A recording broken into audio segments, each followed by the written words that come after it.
game and what we've learned in applying it this week. I think we learned that we really didn't compete at the level that you need to in any game, okay, and especially with Michigan State on the road.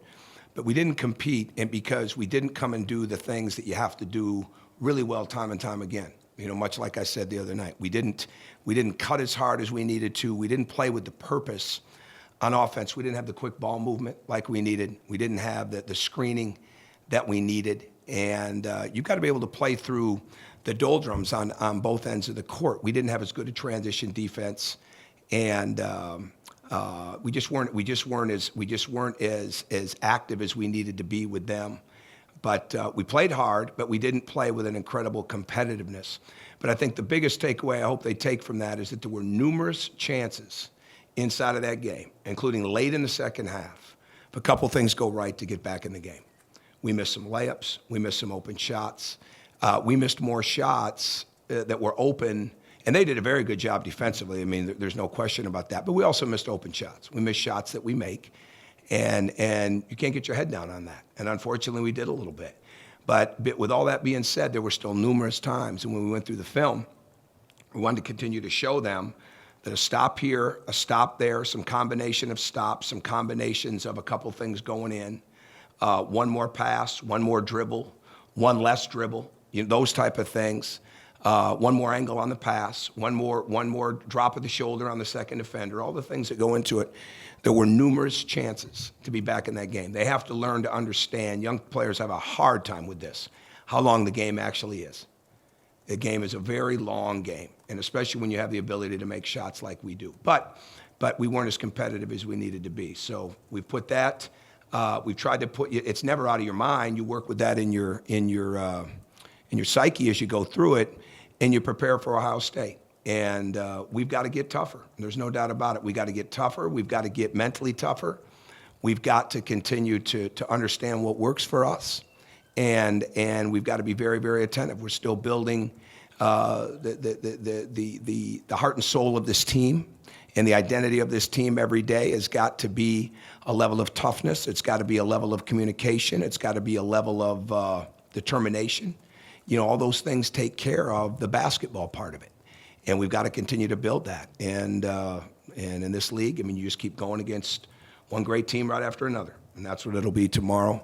With Ohio State, they're playing well. They've got some experienced leadership in the sense of the three seniors that start for them, and they're getting very, very good play out of D'Angelo Russell and Mark Loving and Cam Williams off the bench, and they got a very good blend of young and old, and they know how to win. They know how to win on the road. They're well coached, and they do some things extremely well. They run very well. They screen and execute their offense very well. They've got a very good ability to score at the rim and score from three.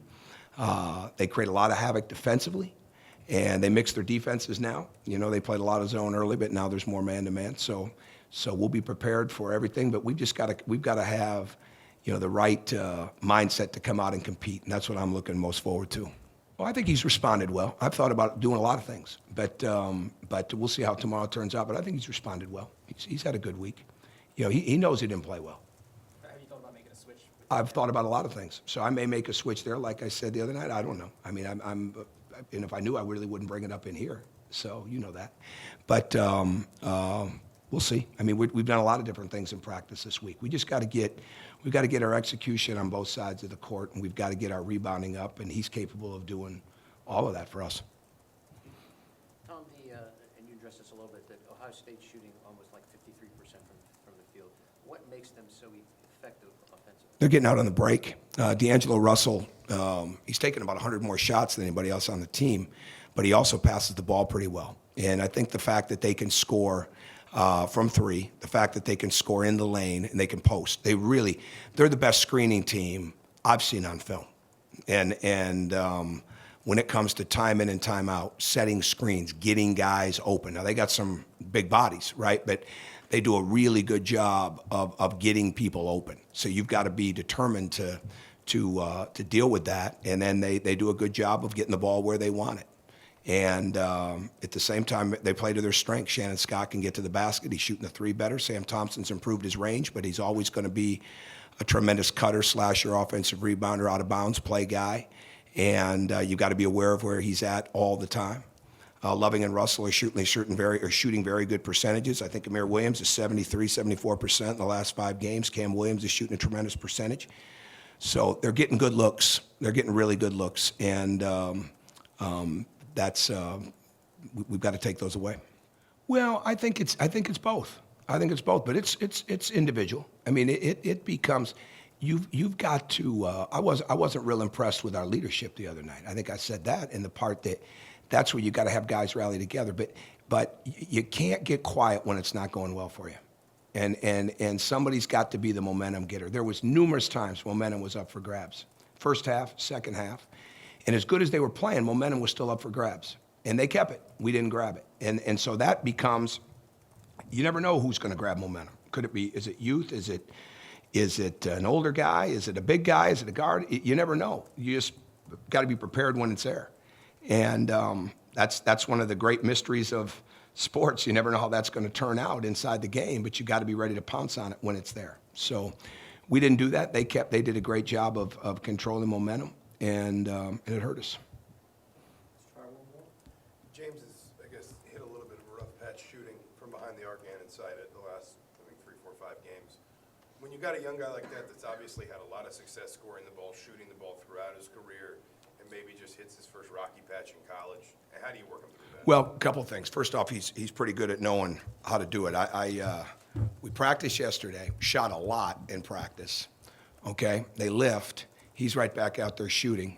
I go recruiting last night. I get back in here about 9:30. He's out there shooting.